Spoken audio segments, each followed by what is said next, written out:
Well, let's see exactly what the newspapers have for Arsenal in terms of transfer rumours and movements today, people. As we can see in front of us, smash the like button. Leading contender to replace Edu emerges. 1 minute it's Rosicky, and then it's what we're going to read. Arsenal's acting sporting director, Jason Aito, has growing internal support to take on the role permanently. Before I carry on, yesterday, check out that video. When we was linked with Rosicky, the same outlets were saying that people have concerns about Jason Ato's lack of experience, specifically in replacing Edu. So what's changed? I do think a lot of us Arsenal fans probably expected an internal promotion. It's a bit of a unique circumstance as a football club because on the face of it, one loss at home since April 2024, our first loss in 13 games. And it's all doom and gloom, but at the same time, it's a mixed bag. I'm going a bit left with this, but obviously you can say those positive statistics. But in the 20-odd Premier League games we've played, we've got a number of draws. And obviously we've, in a lot of games, I think 9 of the 20 games, we've dropped points from winning positions or something of that. So it's a mixed bag on the field, owing to the and also the transfer market. There's bare injuries. January is a difficult time to do business, even though we have to pull a rabbit out the hat. We don't know if we're actually going to sign someone, but we don't have a sporting director or a permanent sort of guy here. And we have had a couple of months to sort this out. Ato has taken on Edu's responsibility since the Brazilian left his role in November, and exclusively revealed by Mail Sport, and is making quite an impression behind the scenes at the club. The club's ownership are said to have been impressed with Ato's work since his appointment on an interim basis and is viewed as a genuine contender for the vacancy. The position has emerged as one of the most sought-after jobs in European football, given the impressive project Mikel Arteta has built. Bayern Leverkusen's Simon Rolf and Real Sociedad sporting director Roberto Alabi are among the candidates being considered, while Dan Ashworth and Thomas Rosicky have also been linked with the role. Edu is currently undertaking a period of gardening leave, believed to be 6 months, before taking an expected global role with Nottingham Forest owner Evangelos Marenkas' portfolio of clubs. Is there, and I'm going a bit off topic, but Douglas Luiz, a player we once upon a time tried to sign when he was at Aston Villa, is at Juventus, been linked with Arsenal again, been linked with Chelsea, been linked with Spurs, been linked with Man United, and he's also been linked with Nottingham Forest, a player that Edu wanted. I don't know if there's a coincidence there, but let me know. And don't forget to smash the like button. And what I would also say is, despite the fact that Edu's on gardening league, you think my man, the owner, isn't calling him or texting him and asking him 1-2 things and putting certain things into place? I don't know, people. So that's where we're concerned with that. I did think there was some more Arsenal news here, but I guess we'll just crack on with everything. And also, Duncan Castles has said, Mikel Arteta went into this season in his strongest position of power ever at the club, having been handed a new 3-year contract in September. That contract, I'm told, was one of the key reasons why Eddie resigned as sporting director. He wasn't happy with Arteta's increasing authority at the club. Now, that one thing we can say is we don't know if that's true or false, but I'm of that belief. Edu had a lot of faults, but I'm of the belief that, Edu could have one idea, Arteta could have another, and of course collaboration and whatever, but Edu's voice is diminishing, and is at the same time, simultaneously, Arteta's voice is getting bigger. I'm not saying these were the right or wrong things, but I'm sure that there's been several signings or several decisions that have, divided opinion internally at Arsenal for the decision makers. David Raya's obviously worked out, but at the time of buying David Raya, Aaron Ramsdale was doing his thing. I can't imagine everybody was universally agreeing in that we need a goalie. Right, and it worked out. Arteta pushed for that, he got that. Maybe some people would have said, do you need another left back if we're working with a limited budget in the summer? Arteta got that. 65 million on Kai Havertz. We hear Mikel Arteta wanted that and he pushed for it. Mikel Moreno, not necessarily, I think he's good for the squad, but if we was to name Arsenal's strongest 11 and assume that Odegaard, Partey and Rice was our midfield, Moreno isn't at the point of entry at the football club really putting pressure on Rice or my man Partey, unless there's you get where I'm going with it, innit? So bottom line is Arteta is getting increasing influence, and that's where I do think Arteta wants to win titles and he's got pressure on himself, but the external pressures of those above him, that's why I think we haven't got things over the line, because they might have said, could you spend 65 million other ways? Do you have to, if you're going to buy Declan Rice for 100 million, why not just play him in his proper position and things of that ilk? And let's be honest, the man got a new deal. As long as you get top 4 and get to respectable rounds in the, I would say top 3, but respectable rounds in the cups, and you don't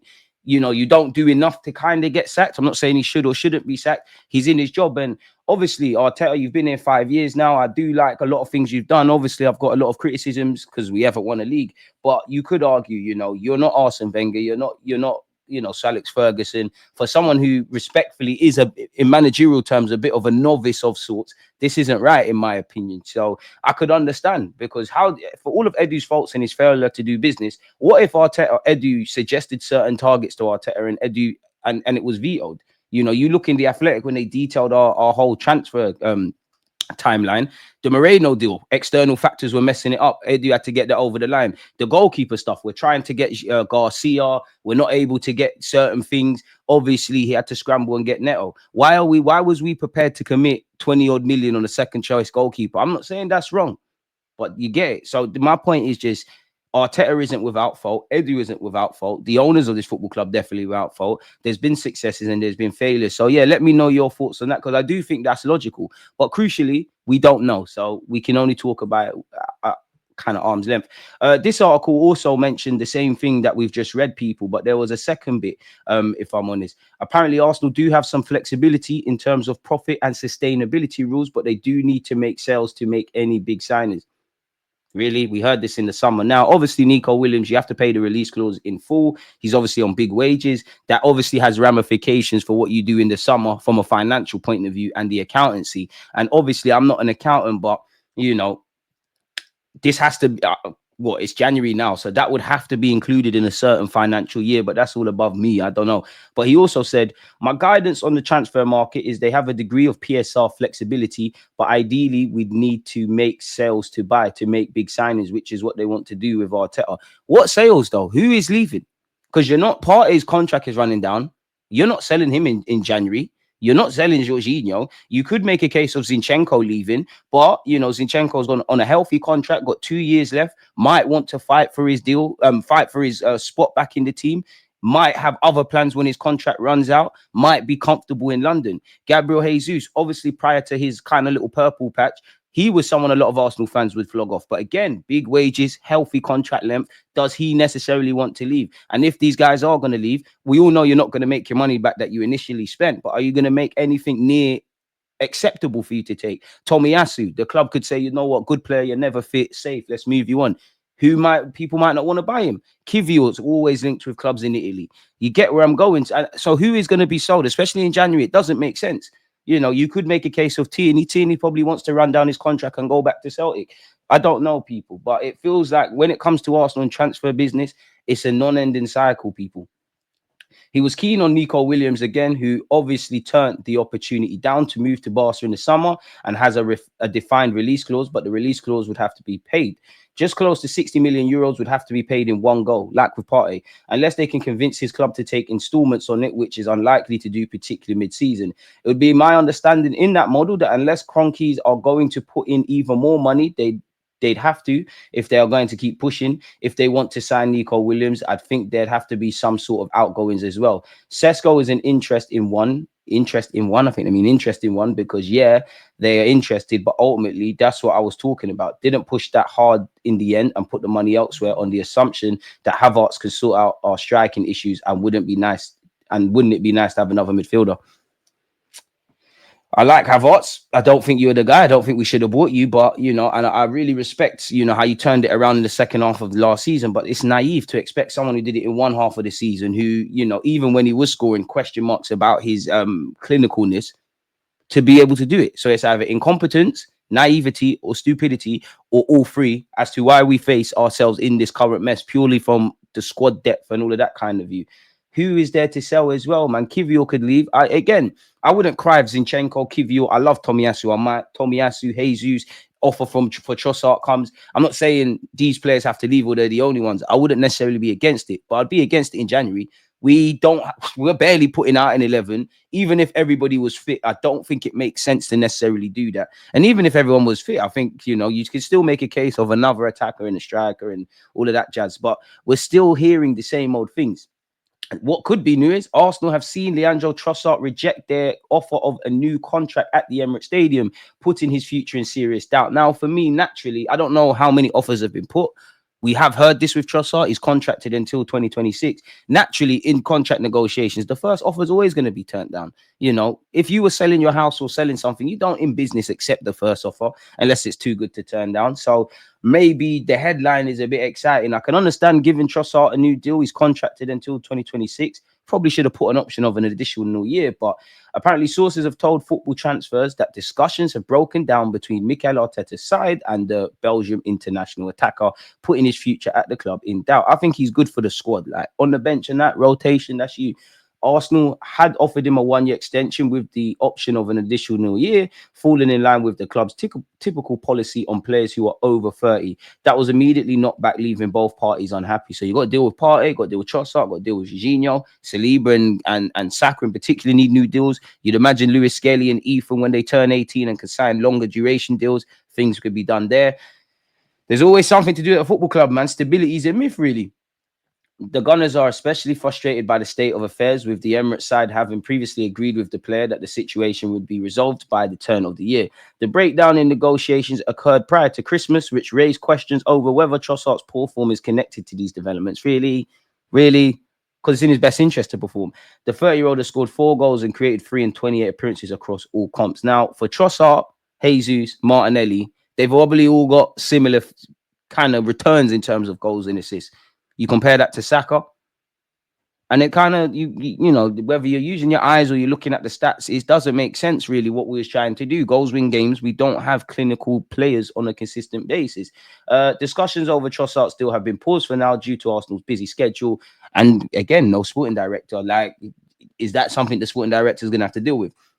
And the January transfer window, with talks expected to resume at the end of the season. Given his current form and the impasse in negotiations, there's a strong chance that he might be sold. Arsenal typically move quickly to secure players with only a year left on their contracts, but the stalling discussions could indicate a potential departure. His current deal runs until 2026, so that is something naturally you're going to have to consider because of where he faces himself. Arsenal face a major hurdle if they are to land Nico Williams, with the Spain star sending the Premier League side a clear message about his contract. 1 minute he's actually more open than ever to move into the Prem. The next minute he's not. It's quite boring, man. We all know allegedly Arsenal have put aside funds to match the Spain international's 58 million release clause at the Bilbao club. Arteta's side are ready to make the move if they receive a green light from the player. But apparently that is looking to prove complicated. However, as Arsenal will struggle to match the player's salary demands, according to the Mirror. Apparently he is on 300k a week, which again, if you're moving to a Premier League club or a club the size of Barcelona, you don't want to take a wage cut. Why would you want to join a new club, like for some of you in your 9 to 5s? Why would you want to sign for a new company? Typically, there's some unique circumstances, but why would you want to join a new company and you're earning less money? It don't make sense, people. So like I said, you'd have to pay his wages up. You'd have to pay his release clause in full. You'd have to put him on 300 grand, which obviously has ramifications for any sort of contract negotiations around key players. It does have some implication as to what you can and can't do in the summer. No excuses, but honestly, that is that. And also, for you to even activate the release clause, the player has to want to make the move. I know what people say, put the release clause down, and in general, the player has to talk to you, but the player still has to want to make the move. You can activate a release clause. The man has to want to make the move. You look at when we signed Partey and we was playing a game of chicken and ultimately egg on our face, deadline day or whenever it was, we just had to put the money down. Clearly, we had some willingness that Partey is on joining us. It's a bit like the Sesko thing. We want to activate the release clause. The signals we're getting are not making sense. So technically, it's not been activated by Arsenal, Man United, or Chelsea for that matter. So it's getting a bit boring hearing about Nico Williams. What has Fabrizio Romano said? Apparently, we're appreciative of Cunha, but a deal remains difficult this month. That seems to be the current theme. In case there will be an opportunity, we've had many links like these with Matheus Cunha. He's a player they like. But at the moment, Wolves are not going to make anything easy because he's a crucial player for them. So it's not going to be an easy negotiation. Nothing worth having is easy. And, you know, the club has to pull their finger out their arse, if I'm honest with you, and get something done. But just in general, in case a player appreciated by Arsenal appears on the market and could be available at a good fee, I think Arsenal could be ready. But hey, it is what it is, man. It is what it is. Arsenal remain interested in Williams, but will be unable to move for the Bilbao winger this month because of financial constraints. So it's a non-story there.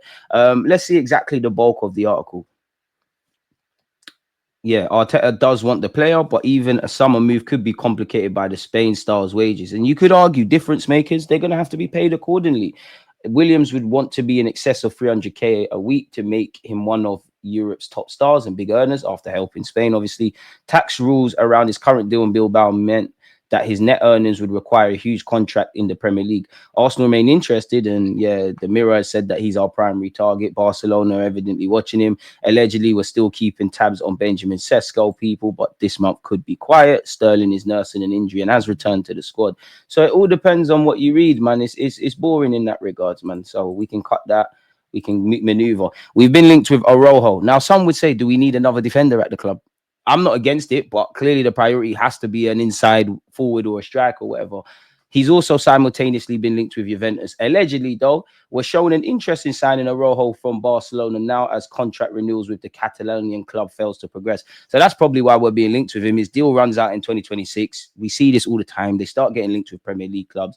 But apparently we're interested in him, people. Arsenal are aware of this and ready to bid for him now, as are Juventus. For now, the player's agents are not responding to the building rumours around their client this month. So was really and truly, man. What's this? Arsenal are targeting a summer move for Brian Mbeumo. It's great, man. We're doing this thing of the summer's going to be amazing. We're going to do everything in the summer, which we need to do things in the summer. I understand certain things that you can do in the summer you can't do in January, but the season is right now. We need to salvage our season.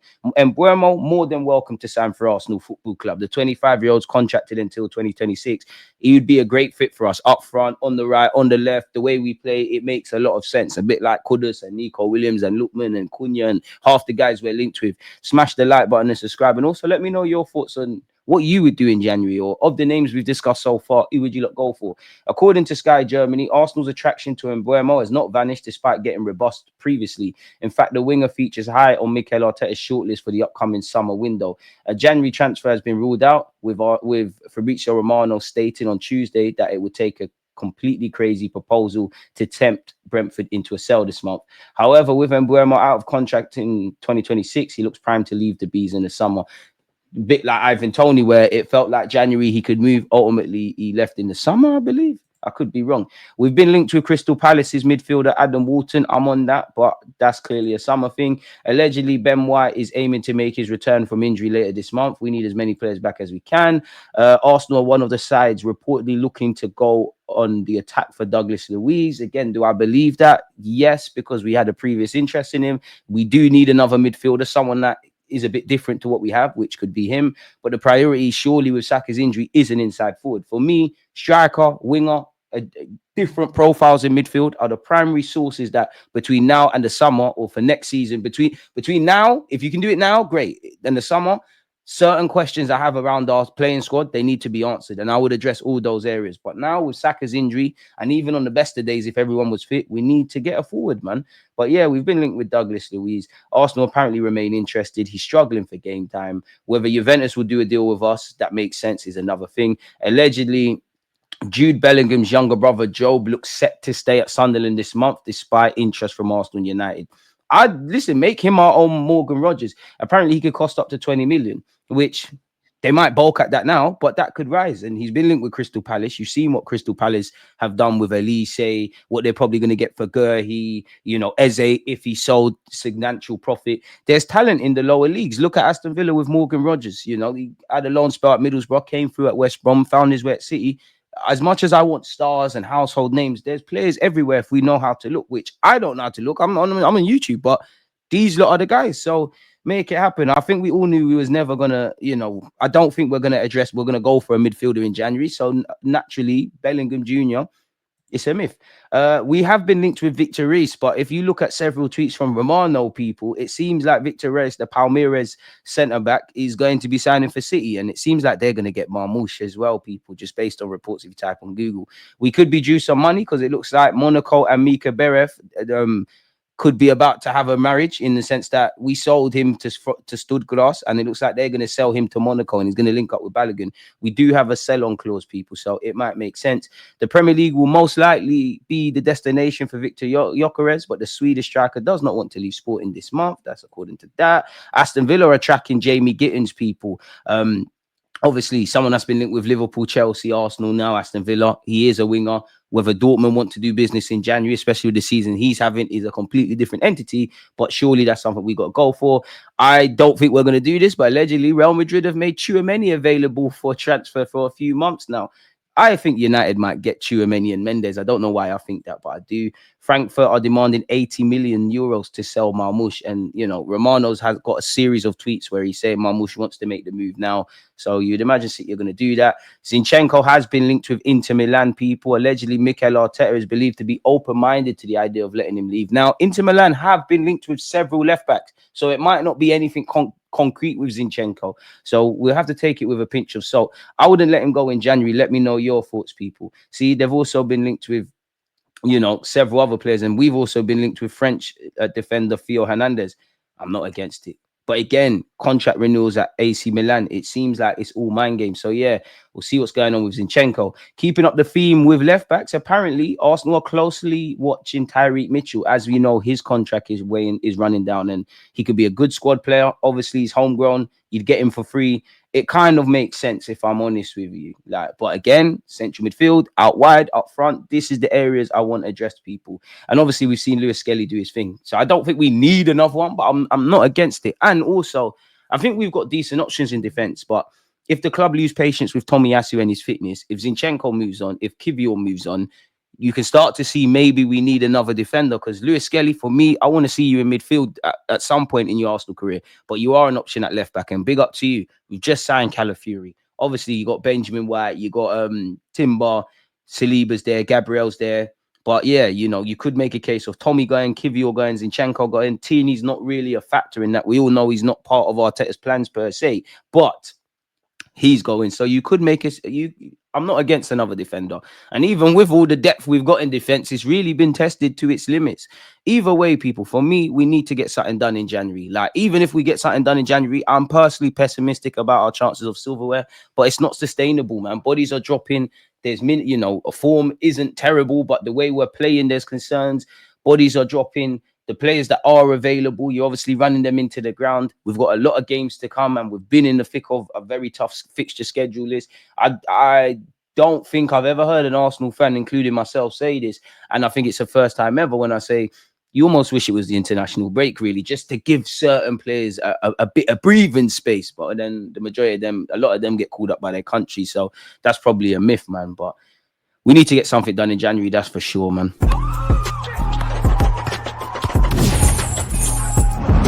Always just like, I think, like